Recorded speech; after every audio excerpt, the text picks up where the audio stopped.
ഞാൻ ഇന്ന് തന്തൂരി ചിക്കൻ്റെ റെസിപ്പിയുമായിട്ടാണ് വന്നേക്കുന്നത്. ഗ്രില്ലും അവനും ഒന്നും ഇല്ലാതെ തന്നെ വീട്ടിൽ വളരെ ടേസ്റ്റി ആയിട്ട് നമുക്ക് തന്തൂരി ചിക്കൻ ഉണ്ടാക്കാൻ സാധിക്കും. ഇതിനു വേണ്ടി തൈ ഉൾപ്പെടെയുള്ള ചിക്കൻ്റെ 2 ലെഗാണ് ഞാനിവിടെ എടുത്തേക്കുന്നത്.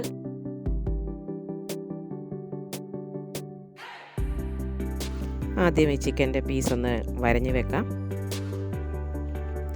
ചിക്കൻ്റെ പീസ് വരയുമ്പോൾ അല്പം ആഴത്തിൽ വരയുന്നതാണ് നല്ലത്. കാരണം മസാലയൊക്കെ ഉള്ളിലേക്ക് നമുക്ക് വെക്കാൻ സാധിക്കും. ഇതുപോലെ 2 ലെഗും നമുക്ക് ഒന്ന് വരഞ്ഞെടുക്കാം.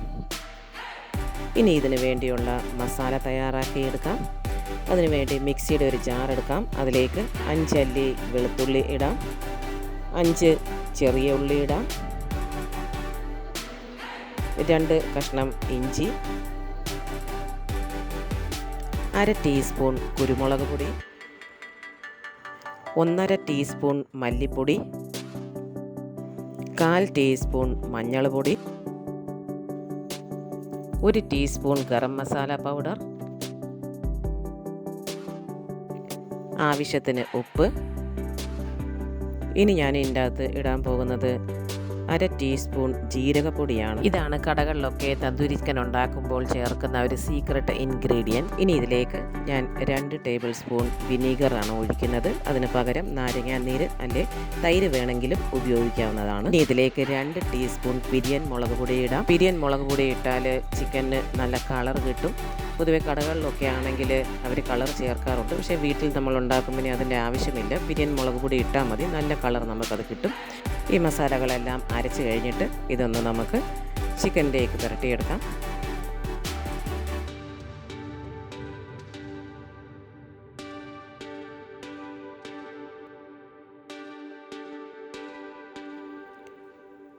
നമ്മൾ വരഞ്ഞ് വെച്ചേക്കുന്ന ഓരോ വരയിലും ഈ മസാല ഫില്ല് ചെയ്യേണ്ടതാണ്.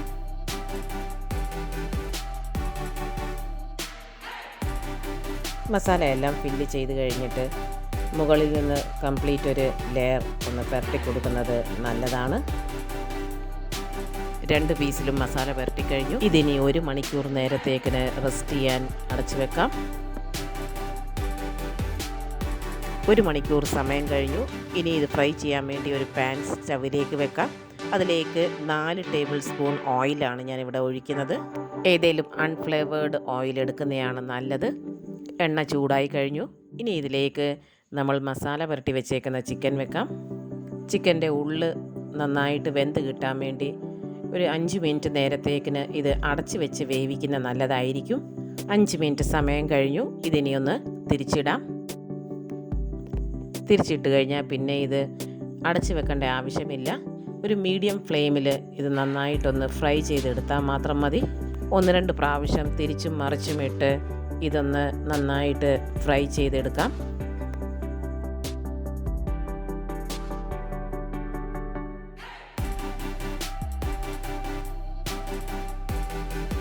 ചിക്കൻ നന്നായിട്ട് ഫ്രൈ ആയി കഴിഞ്ഞു.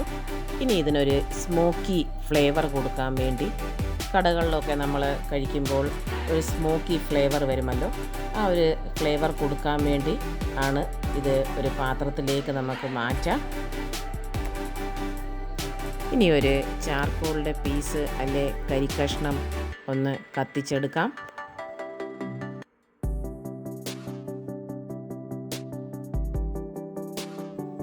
നമ്മൾ ചിക്കൻ വെച്ചേക്കുന്ന പാത്രത്തിൻ്റെ നടുക്ക് ചെറിയൊരു ബൗൾ വെക്കാം. ഇതിലേക്ക് നമ്മൾ കത്തിച്ചെടുത്തേക്കുന്ന ആ കരിക്കഷ്ണം വെക്കാം. ആ കരിക്കഷ്ണത്തിന് മുകളിലേക്ക് 1 ടീസ്പൂൺ എണ്ണ അല്ലെ നെയ്യ് ഒഴിക്കാം. ചെയ്താൽ നന്നായിട്ട് സ്മോക്ക് വരും. ഇനി ആ ഒരു പാത്രം നമ്മൾ അടച്ച് വെക്കാം.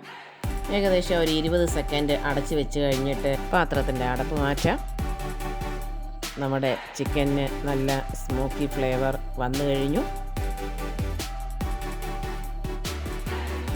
അങ്ങനെ നമ്മുടെ ടേസ്റ്റി ആയിട്ടുള്ള തന്തൂരി ചിക്കൻ റെഡിയായി കഴിഞ്ഞു. എൻ്റെ ഈ വീഡിയോ നിങ്ങൾക്ക് ഇഷ്ടപ്പെട്ടെങ്കിൽ തീർച്ചയായിട്ടും ലൈക്ക് ചെയ്യാനും ഫ്രണ്ട്സുമായി ഷെയർ ചെയ്യാനും ഇതുവരെ സബ്സ്ക്രൈബ് ചെയ്തിട്ടില്ലെങ്കിൽ സബ്സ്ക്രൈബ് ചെയ്യാനും മറക്കല്ലേ.